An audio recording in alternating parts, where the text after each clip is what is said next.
Hey everybody, welcome in and welcome back to the Gym Lounge Happy Hour.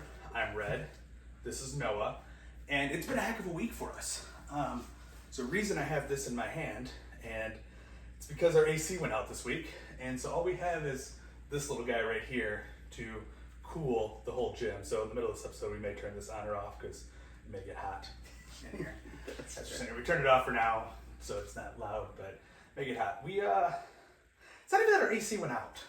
No, not at all. So a little background, we're renting the space, and it's about 1,200 square feet with a couple small rooms, and I get a text from our landlord saying, hey, they're coming to do some work on the outside of the building, some painting and such. They're going to need to take your AC unit out. We have a wall unit, or we had a wall unit, and I'm like, okay, cool.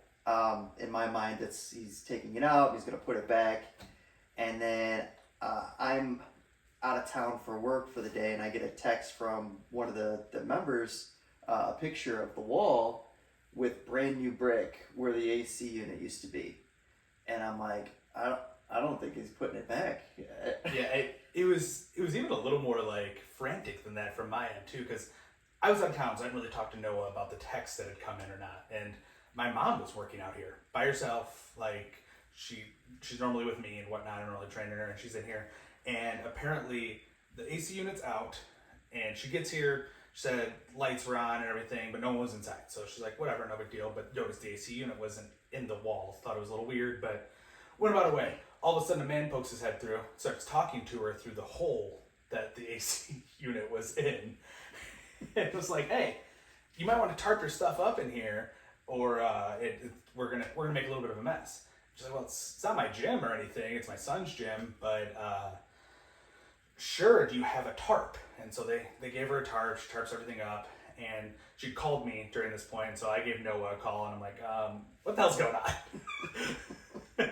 And so he says what the landlord said, and whatever, not a big deal. Kind of annoying that we got to tarp stuff up or whatnot, but overall, whatever. They're gonna do some stuff outside, get the painting done, sure, no big deal. Mom sends me a picture, a couple of bricks in this hole, and it ended up taking like probably 6 or 7 bricks to fill the hole, but there was like 2 in there at the time. She sent me a picture, and I'm like, looks like they're filling in the AC hole. That seems a little odd, but you know what? I'm like, you know what? Maybe you didn't need the whole hole to fit the AC. Maybe they're upgrading to a new unit, it's smaller. Whatever, sure. You know what? So I sent Noah a picture, and I'm like, this seems a little off, but we just got to roll with it for a little bit. I think it was not more than 10 minutes later, she calls me, and she's like, the hole's closed. Oh my god, yeah. I'm like, what? And so she sends me a picture of it, I forward that to Noah, and then I ended up texting the landlord. I'm like, what's going on? Are we getting the AC back? And he goes, just use the central air. And I'm like, we've been here for 3 years. Yeah. That's the only, this splitter and the wall unit, only AC thing I've ever seen operate. And the big one that was in the wall, when we were just members here, we had never even seen operate. Right, we didn't actually know if it worked or not until recently. Yeah, crazy part about this too. We spent time cleaning that thing, getting it all ready to go, made sure it worked. And this has been the hottest week of the year too. Yeah, it was horrible timing. So he goes to use the central air, and there's a big heater hanging from the ceiling, and again, heater. It's never pumped out cold air, and I'm like, are we that big of fucking idiots that we just never turned the air on, and that does AC as well? That is not the case. It just does heat, and so I texted him a picture of the landlord and said, hey, is this what you're talking about for air conditioning? And then he just texted me back and says, we'll get you a unit soon. I'm like, what the fuck, dude? Like you said, hottest week of the year so far, probably maybe of the summer, I don't know. It was 91 back-to-back days. Today's slightly cooler, it's 83, but like, yeah, it was 91 back-to-back days, and like you said, I don't know if we'll see hotter than that this summer. Yeah, we'll see what happens. I'm Googling, tips on how to keep a room cold. They're like, get a cooler of ice, put it by a fan, and I think that's what we're gonna have to do until this guy can get us an AC unit. Yeah, we've been, and unfortunately, we talked to a buddy of ours who is maintenance at a place, and they're having issues with their AC, and their stuff's like back ordered 8 to 10 weeks. And so we're hoping that's not the case. Oh, and overview too, our landlord owns a heating and cooling company. Yeah, that's the kick in the teeth. Yeah, and he said, bear with him, it'll be a little while before the stuff comes in that it needs. And we don't really know how long that means. We're hoping it's not 8 to 10 weeks. Yeah, no, Because this didn't work. I mean, we had this on, and we had a big fan in here that we just moved out to blow the air out of here, and we kept it just below 80 for those 2 days, but that's... Which is a drastic improvement from last summer, Sure. in case anybody was wondering. Yeah, we almost died a couple of times last summer. Yeah, it was pretty unsafe. There was one member when you were here that generally this AC stayed on. The previous owner kept this AC on in here and had this door closed, and so it was cooler in here. But we had a guy working. He was working out in here and just about passed out. Had to come in here. And... Yeah, me and another guy had to help him into this AC room and give him something to eat, and he was better after that, but it was sketchy there for a second. So we're trying to avoid that. So we're evaluating all options. We've looked into maybe even going portable AC or something like that, rent, buy something, but we're trying to do something where we don't have to spend a lot of money to a certain extent, because we're still just getting started here and everything. Try not to, and especially something like a portable AC unit, like we're going to get an AC unit in here at some point from the landlord. So it's like, what do we do as a temporary fix that isn't dumping too much money into the situation? Right. And then some of our members like to open the garage door, not mentioning any names, GMO, and let all the heat in. Yeah. But yeah, we're gonna see what we can do. So we had all that AC problems, but on top of this, like a couple days before, the internet went out here.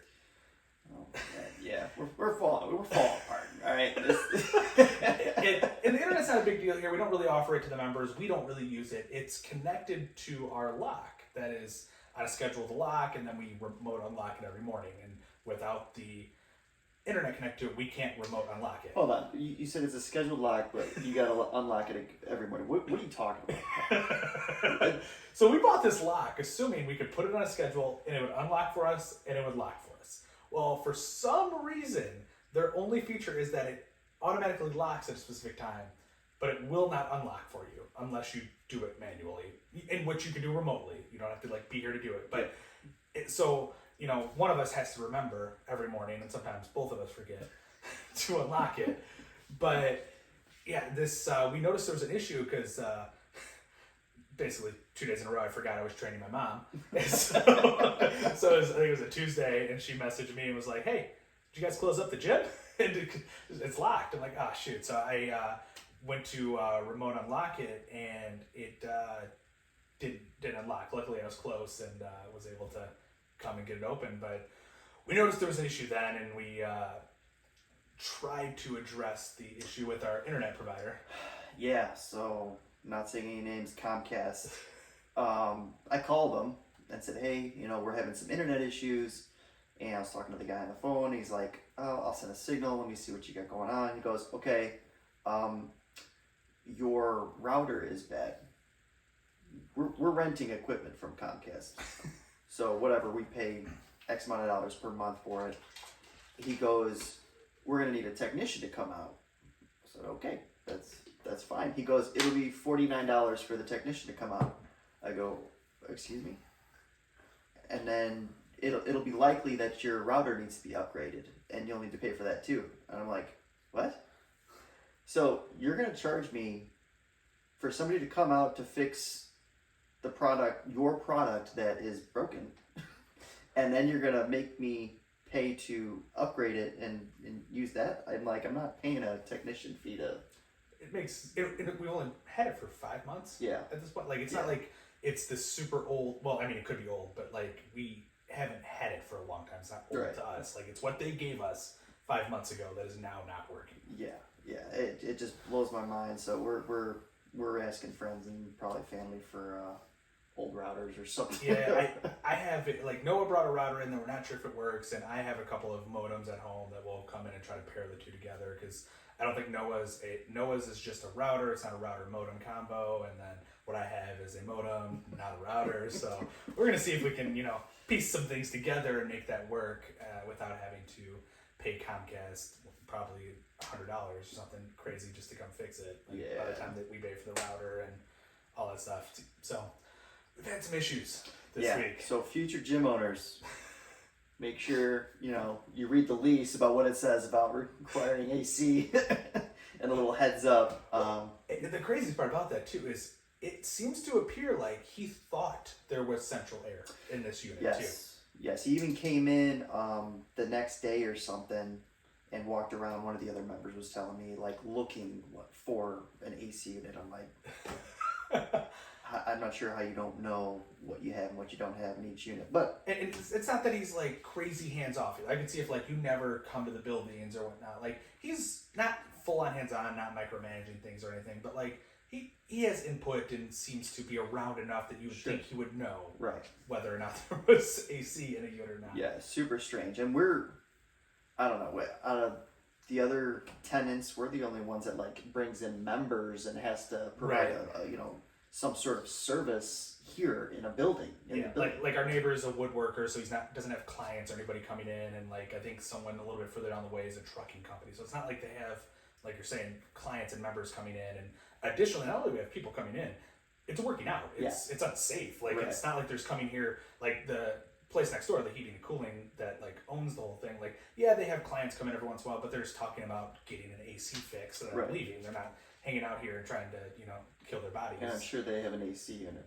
I'm sure that's the crazy part too. Let's say they have an AC unit and every other unit, because so it goes like right over here is the main company in their building.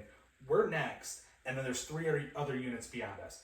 Do the other 3 units have AC, and then somehow we got skipped, and then they have AC too? I don't know. I have no idea, man. It's insane.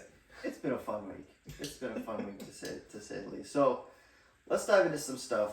I was hoping we could talk about some nutrition stuff today. Well, before we even get there, I was editing last week's podcast, and I don't think we talked about your kidney function and things like that, and like the blood work, but I don't think we talked about whether or not your kidney function could improve, and what you were looking for within the blood work. Sure. So there was a specific test result on this most recent blood work. It's supposed to determine how well your kidneys are functioning in terms of your filtration rate. Your kidneys are filters for your body, and this number went down. And when I started looking into it, it went down from the first blood test to the second blood test a little bit. Start looking into it. That number can't improve. It can't get better. The only thing you can do is maintain to a certain or maintain it. So I still got to get with the doctor and talk with him about what his suggestions are. They did call me back and they said, "Are you on a high protein diet?" I'm like, "Well, what do you consider a high protein diet? And are you talking high protein and no carbs? Like, am I carnivore or super low carb like keto or something?" And I was just talking to the assistant, so she couldn't answer that question. But so I give him my macros, and we'll see what information he has if I ever meet with this guy again. But and like when you first got the blood work, you were looking for that number to improve, right? You weren't aware at that point that it couldn't really Correct. improve. Didn't know that. So we'll see. We'll see what happens. I'll make some changes and see what works for me personally after probably a few months. Once I actually implement the changes, like going on a cruise here, so we'll probably not going to start implementing any strict diets. Not for the cruise? No, not at all. Not at all. So, but piggybacking off the nutrition stuff, I wanted to ask you if you can give one piece of advice in terms of nutrition for somebody who is trying to lose weight. What is like your number one piece of advice? I think whether it's losing weight, gaining weight, no matter what you're doing, it's start tracking your food. I think some people don't know what they're actually eating. Yeah, and how much you're eating. Yes, and it goes both ways too. Some people think they're eating less than what they are. Some people think they're eating more than what they are, and just figuring out exactly what that is. And what I've found with some people that like I've worked with is once they start tracking, especially if they're trying to lose weight, they'll actually start bringing those calories down. So like, oh shit, this is what I'm actually eating. And so like it almost helps you immediately if you're trying to lose weight. The people that are trying to gain weight, they don't immediately start to eat more because hunger is an issue when you're trying to eat more and things like that. So like, but no, I think that's my number one is eat more or not. We should open a gym. Everybody wants to lose weight. Come on in. All we do is eat cupcakes and donuts. Oh my god. Track your food. Track your food. That's a better piece of advice. I was thinking like, if you're trying to lose weight, you need to burn more calories than you take in daily or often. Sure. So whether that's eating less or working out more or a combination, that is number one. In terms of working out, what would you suggest? When you lost weight, did you just dove into cardio? It sounded like for the most part. I mean, my initial weight loss through paleo was the diet that I chose, and it occurred over 2 years. And the first, what's a typical paleo diet? The general principle behind paleo is like, I guess the general principle is you're trying to eat like a caveman. It's the caveman diet. So it's basically things that you can hunt and gather, but like one of the main tenets of it is it's no grain. That's kind of the main thing that you're cutting out is grains. There's a lot of things you're cutting out, but that is the main thing. So getting rid of the pasta, getting rid of the bread and all that stuff. So I was doing paleo, and the first year that I lost like my first 30-ish pounds, I think I may have been working out, but I wasn't doing anything too crazy, like just kind of general lifts, very not knowledgeable on what I was doing. The following year, to really drive home the weight loss, I started running, and like eventually got into like 5Ks and stuff. So I was running almost every single morning, a good distance, worked my way up to a certain distance and things like that. I think the most I ran was like 7 miles, but like that wasn't consistent type of thing. So I dove into cardio. Cardio's always been kind of my go-to for when I need to lose weight. It's like I'm right now trying to start losing weight again. I started walking and I'm gonna start running this week, and it's slow at first and then just keep building upon it. And when you do cardio for fat loss, I mean you don't have to kill yourself for fat loss. No. I mean it's getting your heart rate to a certain point, and it's the point of the heart rate. I think it's 120 or something. It's nothing. It's nothing crazy. It's nothing crazy.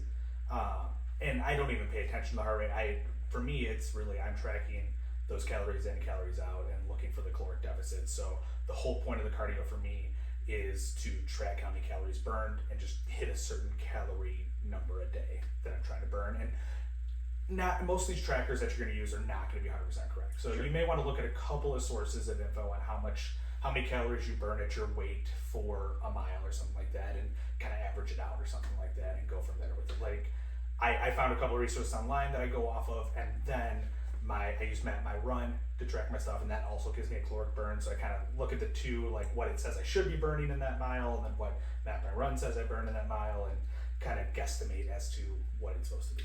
And for tracking your food, we typically use MyFitnessPal, or at least I do. I don't know if you know. I use MyFitnessPal, and I don't know if they still got rid of this feature. They got rid of this feature like 6 months ago or so, where you could no longer scan barcodes and stuff. But I found a workaround while I was scrolling through Instagram of you can change the location to like the UK, and you change the UK, and you can scan your stuff again. And I don't know, and it still works for me. I can still scan my stuff, and I don't know if that's because that workaround still works or if they've just referred it back and realized they were idiots for taking away that feature. Yeah, it was a free perk of the app. It's a free app unless you pay for it and you get more benefits. But one of the perks was you were able to scan a barcode of whatever, a can of soup, and it'll upload all the nutrition from that can of soup into your app and track it for you. Well, they were trying to make people pay for that after so long of offering it for free. I've used that app forever. Yeah, and that's always been a feature there. Yeah, so he found the workaround. It worked for me. It worked for my wife. So it's that was a good catch. Number one piece of advice for someone trying to gain strength from a nutrition standpoint. Protein. All day. Protein's the number one advice from a nutrition standpoint for almost no matter what your goal is. Sure. And it may be different what the protein should be depending on what your goal is, but protein's where you should start to a certain extent. I mean, I do think if you're trying to lose weight, if you don't want to focus on macros, just focus on calories and you're going to get somewhere. But at the end of the day, if you start focusing on protein alone and maybe the calories as well, you're going to start making progress no matter what your goal is. So for general rule of thumb, can I just have a chicken breast each day, just one chicken breast, and be fine, or do I need a certain amount? I mean, if this is a massive chicken breast, for sure. In general, we're aiming for roughly 0.7 to 1 gram of protein per pound of body fat. Or not body, pound of body weight. That's the wrong word. Per pound of body weight. So I weigh 225. I generally aim to have 225 grams of protein a day. Now that's towards the higher end. You can even bump this up to 1.2. There's some research that shows that's good if you're cutting and you're trying to maintain your muscle mass. But in general, if you hit that, the reason 1 is kind of the standard is it's easy to remember. 1 gram of protein per pound of body weight. Like that's super easy to remember instead of going in and doing 0.7 times 225 and trying to figure out exactly where it should be. So that's why everyone reverts back to the 1. But you could go down to 0.7 and you should be safe. It's not a guarantee, but that's generally the consensus that 0.7 is going to be good enough. But I would err on the side of caution and go higher. What if I'm a vegetarian? Stop. So, if you ever look at the nutrition labels on, any sort of plants, plant-based foods, there is some protein on the label. But might be a lot of protein. There might be a lot of protein. Now, plant protein and animal protein, 2 different proteins. So you've got complete protein, meaning the body can use it to build muscle, and then you've got incomplete protein. It's all about the amino acid profile of it. I think there's 9 amino acids, right? Yeah, so there's 9 of them, and an incomplete protein has maybe 6 of them, or it doesn't have the full 9. You can complete these proteins if you pair the right foods together. Yeah. And I think that's kind of where Noah was going with it is you can look at the protein. It may have 15 grams of protein, but your body's not going to use it to build muscle if it's an incomplete protein. But things like, I think the most common one that seems to be missing is leucine, I think, or leucine? Lysine, yes. Lysine's the most common one that tends to be missing, which you can supplement. I don't think it's the best choice, but like you can pair things together like I think beans. Rice and beans. Yeah, and I think it's the beans that are lacking the lysine and the rice brings in, or is it vice? I forget which way it is, but like, what is something just kicked on? Somebody else's AC unit just kicked on. Yeah. Oh my god. Yeah. Fucking. This is unbelievable. So you try to find the foods that pair together. It's a lot more work. You can do it, but it is a lot more work. Right. So if you're vegetarian, vegan, whatever you are, figure out the amino acid profile of whatever the food you are eating, and then find the complement. And these are generally a good, easy Google search. Like it's, hey, I'm eating beans. What completes that? Like you can generally look that up. That's how we find recipes. And I'm sure there's blogs and things like that of people, who have already done all the work for you. So don't reinvent the wheel. And to that point, I don't know how to evaluate plant-based like protein powders. Because they don't really, at least the ones I've seen, don't say on there like, hey, this is the amino acid profile of it. And some of them like will even say like it's complete, and I'm like, is it though? So I don't know. I don't know how to trust the powders in that sense. So you may have to dig in and do a little more research yourself on that. Yeah. So that's pretty interesting. So number 1 piece of advice for working out for somebody trying to gain strength. What would you say? That's I think it's kind of a tough one. It kind of depends on where you're at. If you're brand new, almost anything you do in the gym, you're gonna gain strength, gain size. Mm-hmm. They call it newbie gains, and you get these newbie gains because you can recover much easier when you're brand new.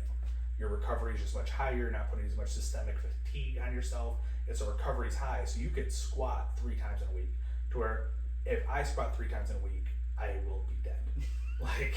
like I could absolutely do it, but I'm not going to be putting a whole lot of effort into that third squat of the week. The second. Like you got to space these things out because systemically we just can't recover as quickly because we're doing higher weights and things like that. And on top of that, it's not that we couldn't squat 3 times in a week. It's we can't squat 3 times a week for a period of time. And what I would suggest for somebody trying to gain strength is going back to like trekking. Get an app, write it down in a journal or whatever. Track your workouts and your weights because you got to make sure you're making measurable progress. And if you're not paying attention to that, you're just kind of guessing. So and at the end of the day too, it's get on some sort of program. Like it doesn't matter what it is. Again, especially if you're brand new, you can pick any program. You're gonna make progress. But let's say you're further along in your journey. You've been doing this for a couple of years, and you kind of stalled out, and you're still trying to get those strength gains. Find a program, find a coach, find something that's going to work for you. Find a podcast. Yeah, absolutely. This one right here. There's a lot of resources, there's a lot of crap resources, but you can generally, again, we said last week, I like to go to Alexander Bromley, I like to go to Jeff Nippard, I think there's Jeff Capillary, I think his name was. I used to go to him quite a bit. I don't know if he's a great resource anymore because I don't really pay attention, but I think he was pretty decent and I liked his stuff. Those are some of the ones that are my go-to. Squat University, I think, puts out things. I know bodybuilding.com has programs that you can get for free and stuff, and I would assume those are good. It's a pretty decent community that's always been there, so I would assume those are good spots, but you should be able to find something. And here's the thing, though, just because they say they're a coach or they say they're a trainer, they may not have the best stuff, too. So kind of do your due diligence, make sure they're reputable. I mean, and they may even appear reputable, like Joel Seedman, and not be the greatest out there. So it's tough to tell. It's kind of, you just gotta find someone you feel like you trust, test it. If you get results, give it a shot. If it works for you, stick with it. Yeah, you know, absolutely. Last one, nutrition for gaining size. Number one, if you could only give one piece of advice, if I want to gain size, what do I need to do? I would say it's one of two ways to think about it. So like these are technically two things to say, but it's either, I would say, just eat more in general, but I feel like that's very broad. Like eat more, eat enough types of, like that's kind of broad. I would almost take it to eat a good sized meal, which that can be different for everybody, but eat a good sized meal 6 to 8 times a day. Eat more frequently, because a lot of people that are trying to put on size that struggle to put on size is their appetite's lower and things like that. So don't try to shove it all into one meal. What you'll find is you get full and then you're going to stay full for longer and not want to eat more. So you break these up. And when I say good sized meal, in my mind, I'm thinking like 500-ish calories. So if you do 500 calories 6 times a day, you just hit 3,000 calories. For me, that wouldn't put on size. At my current metabolism, I would actually be losing weight at 3,000 calories. But if you bump that to the 8th meal, then you're at 4,000 calories. I would put on size at 4,000 calories. And if you're a 150-pound man, you're going to probably put on size eating the 3,000 calories. Yeah, I didn't do a good job when I was in college tracking my macros, and I felt like I was eating a lot, and I felt like I was eating a lot of protein, but I have no idea. So I can almost guarantee that I was not eating properly. Sure.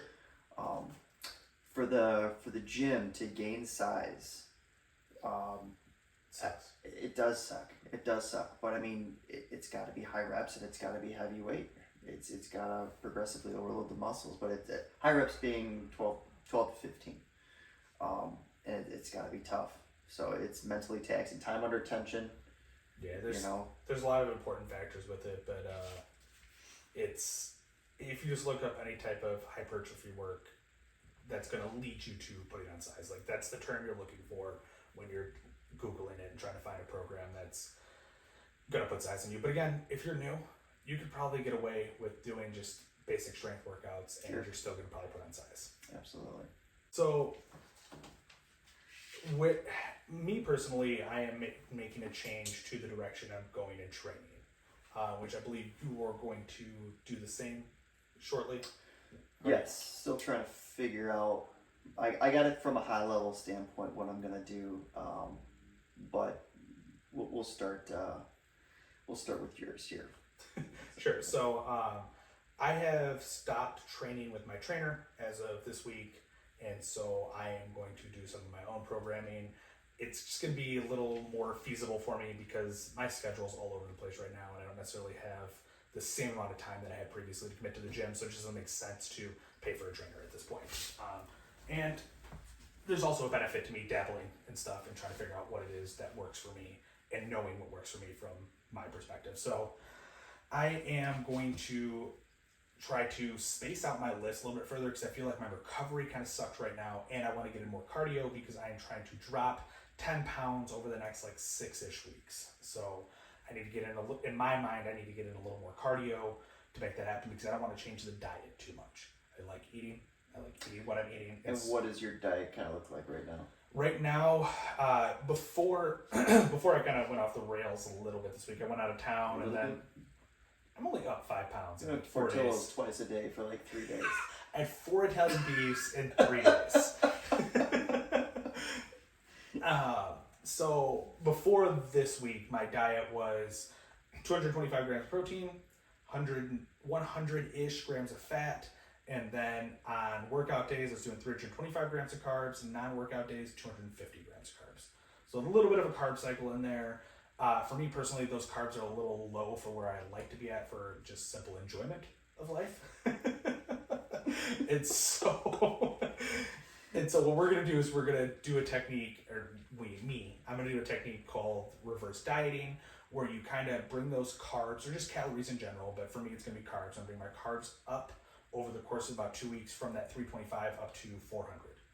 And then from there, I will carb cycle myself on non-workout days down to about 250. But on those workout days, I'll be staying at the 400, assuming it's going well. If weight's not coming off, then I'll probably either bring that 400 down to like a 375, 350, or I'll take that 250 down to 200. Can't you just do intermittent fasting to lose weight? Intermittent fasting to lose weight. I've never heard of such a thing. Red hates when people say you lose weight by fasting because that's not technically what's happening. You're not losing weight because you are in the act of fasting.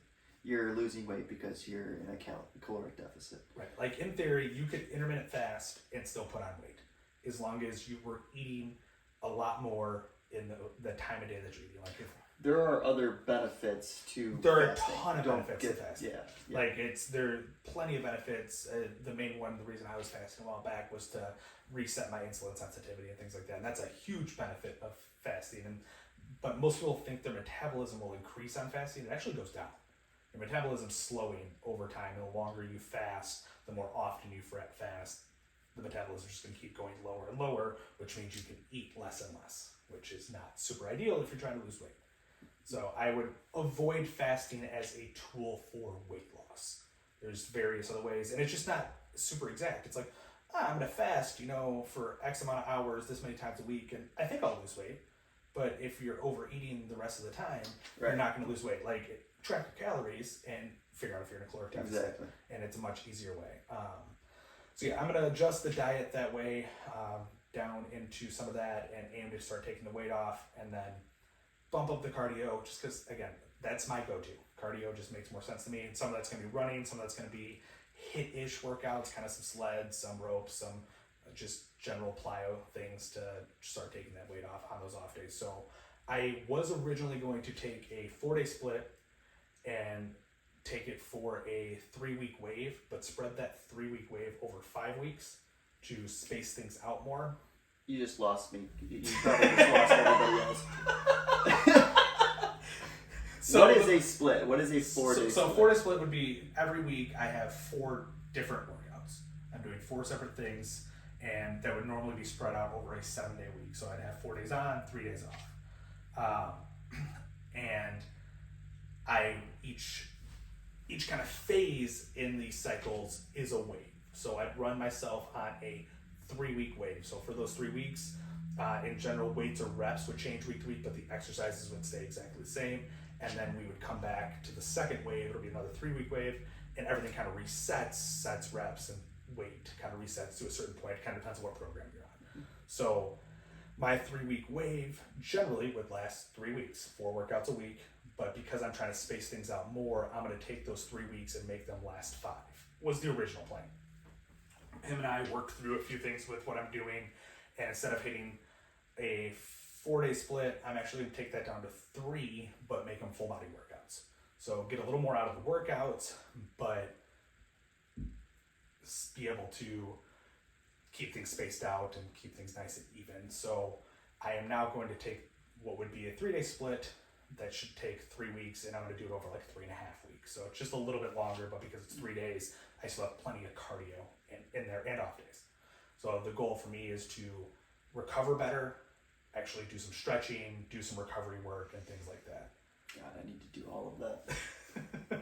I when I started putting my my workouts together, I think I'm gonna. I hate to say this out loud. I think I'm gonna dive back into a hypertrophy phase. I'm going to try to grow size. We just came off. I don't know, a couple months ago. We just came off of a hypertrophy block, and it was tough.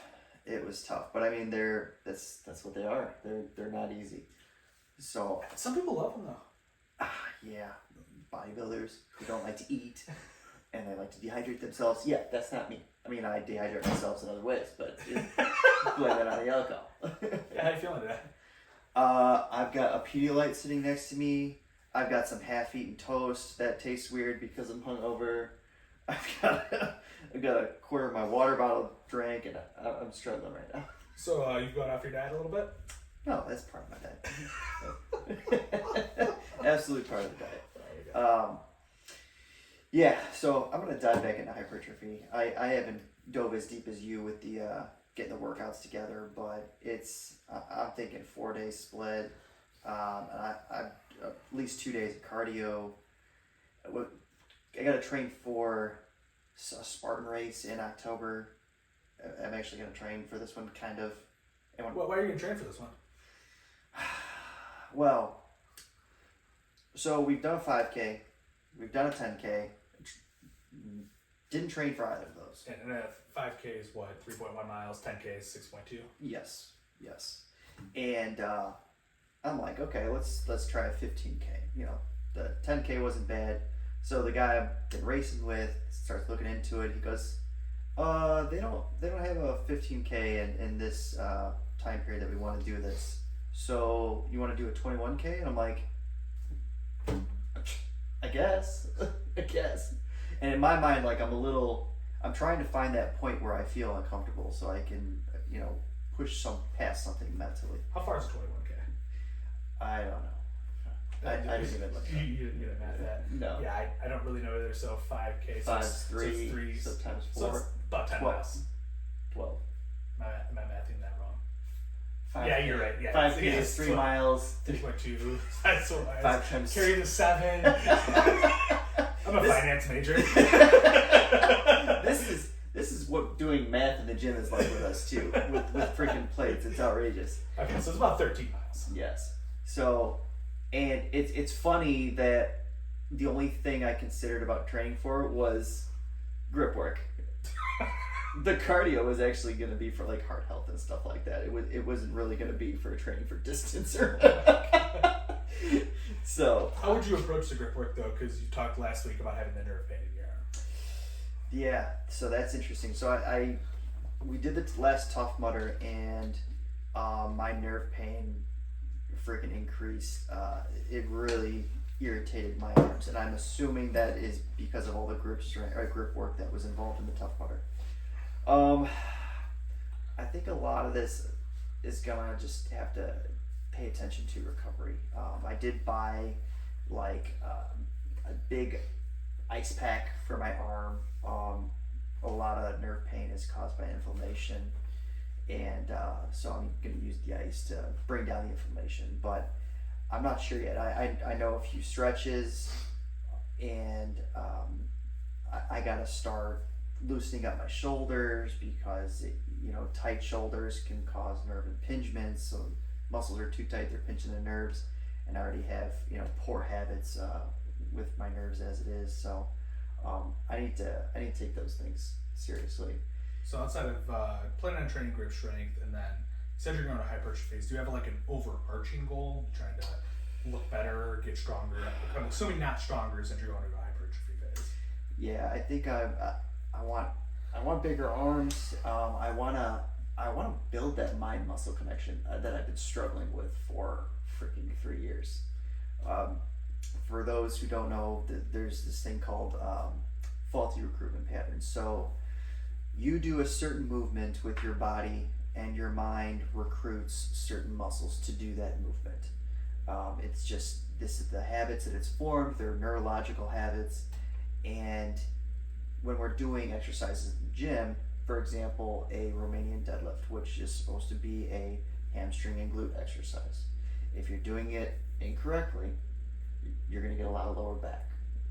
And I have a bad habit of using my back instead of my hamstrings and glutes. So hypertrophy, I think, is going to be great for me to really focus on individual muscles and recruiting those muscles. So that's what I'm hoping to accomplish here. I don't have the details of it yet, other than that. Sure, that's I was just looking to see what the overarching goal.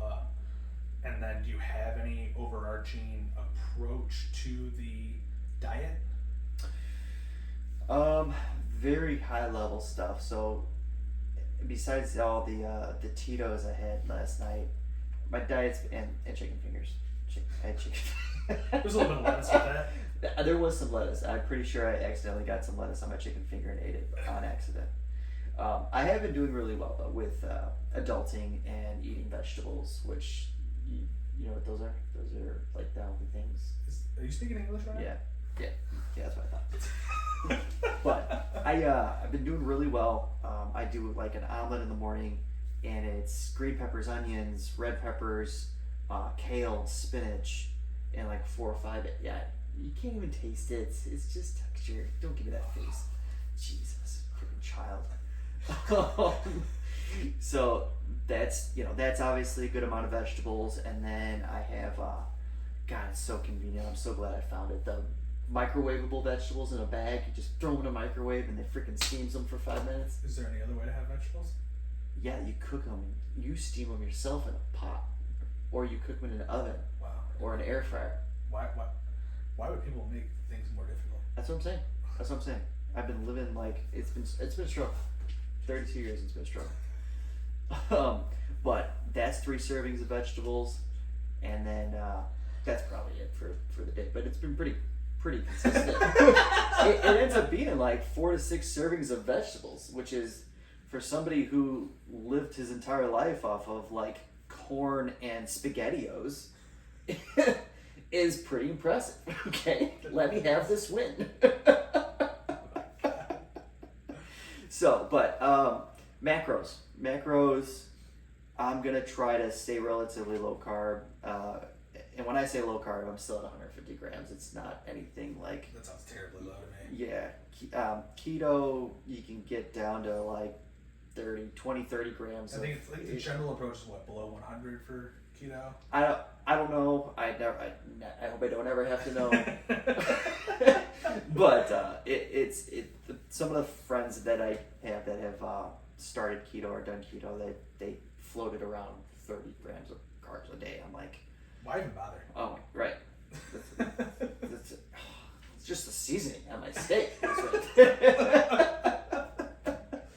So I'm gonna bring down the protein a little bit just to make the diet easy.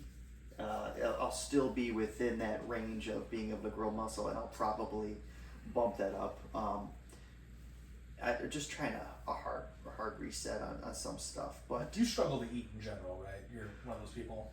So at one point when I was putting on size, my macros we had the same macros. You're 225 pounds, I'm 195 pounds. We had the same macros, and we had totally different experiences. He apparently likes to eat a lot. I like to eat until I'm full, and then shit just doesn't taste good anymore, so I stopped eating. I don't know the last time I've been full. Yeah, unreal. So yeah, we had 420 grams of carbs a day, and then 210 grams of protein a day, 110 grams of fat a day. And if you have a full-time job, it is a second Shots full-time fired. job to eat for this hobby. And to your point earlier, if I get busy during the day, and I'm like, oh shit, I have 200 grams of carbs I still need to eat and 80 grams of protein, my next meal is going to be fucking miserable. There's been plenty of times where I'm like, I need more protein, and I have 4 scrambled eggs sitting in front of me at 10 o'clock at night, and it takes me like 37 minutes to eat these eggs because each bite is brutal. But I'm trying to avoid that. And like, to your point of like advice on things like for diet and whatnot, the approach that I took and I try to get most people to take is don't get behind on the protein. Yes, 100%. Protein early and often in your day. Like, pack it in. Like, you don't want to do more than like 50 to 60 grams in a sitting, but get it in. Get it in early and often. Because while he was sitting there looking at a pile of eggs at the end of the day, I was normally a little short on carbs and fat, so I was looking at a pile of Oreos or pudding. A little easier to get yourself to eat those types of things. Pile of Oreos. And milk. He goes, I was short on my fat, so I had a sleeve of Oreos. I'm like, what? He hit his macros. I'll give him that. There was a point where it was just the only goal was to hit the macros. It didn't matter how I got there. I don't think my trainer told me this, but for me, it did not matter how I got there. I just needed to hit the macros, and we've learned, and I eat healthier to hit the macros and stuff. But at the end of the day, I still think hitting the macros is the most important part. If you can't do it healthily, just get there anyways. If it's a sleeve of Oreos that you gotta eat, then eat your sleeve of Oreos. Punish yourself. This is hilarious because our previous trainer gave us a nutrition presentation 4 times. We went through it 4 times. We kept asking for it again. I would try to sit in when he would give it to a new client. I would learn something new every time. Absolutely. And it was only, a 20-minute presentation? Yeah. When we ask questions, it goes a little long, but our poor trainer, man. Our poor trainer. Oh, man, that's funny. But yeah, so hypertrophy, cutting back a little bit on the diet to make it just convenient for a little bit, and then build that mind-muscle connection. That's kind of what I'm thinking there. For sure. So, I mean, if you don't have anything else to dive into there, we can probably wrap things up a little bit here.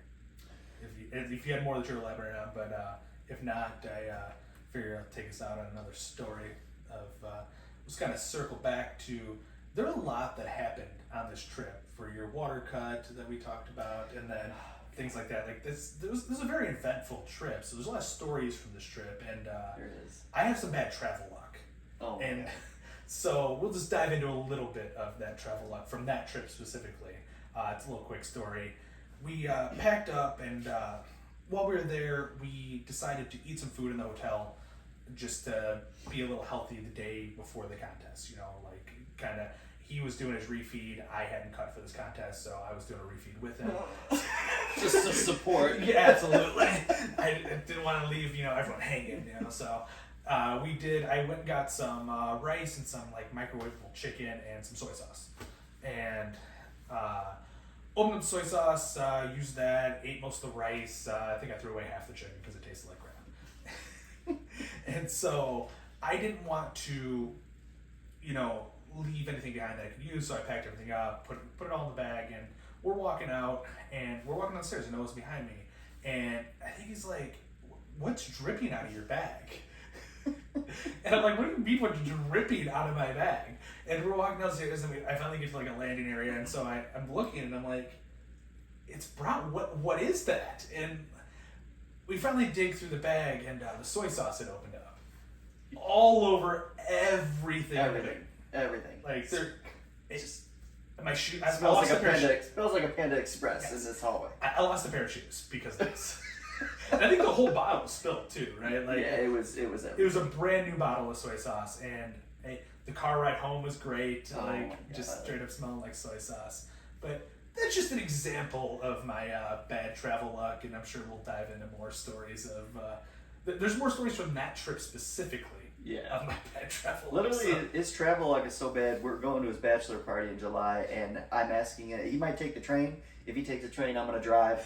If he drives, I might take the train or fly. I'm just going to avoid whatever route he's taking. I always get to where I need to go. Oh, God. That's fair. That's fair, I guess. But either way, hope you guys enjoyed what we had to talk about this week. If you are watching on YouTube, leave us some comments, some questions, so we have direction as to what sort of things you guys are wondering. And if we said something today that's just completely off the walls wrong, let us know. Like, we're not claiming to be 100% correct with what we say. It's what we have experienced and what we think is right, but you could shoot us saying, look at this study, and it's going to show us that, you're only supposed to eat 0.5 grams of protein per pound of body weight, Yeah, definitely. If you've got a study, please shoot us that. We're very interested in just learning in general. So. And if you're watching on Apple Podcast or Spotify or whatever you're consuming this, if it's not on YouTube, the one thing you do to help us out is just leave a review. That just helps get our podcast out to more people. But until next time, guys, thanks for watching.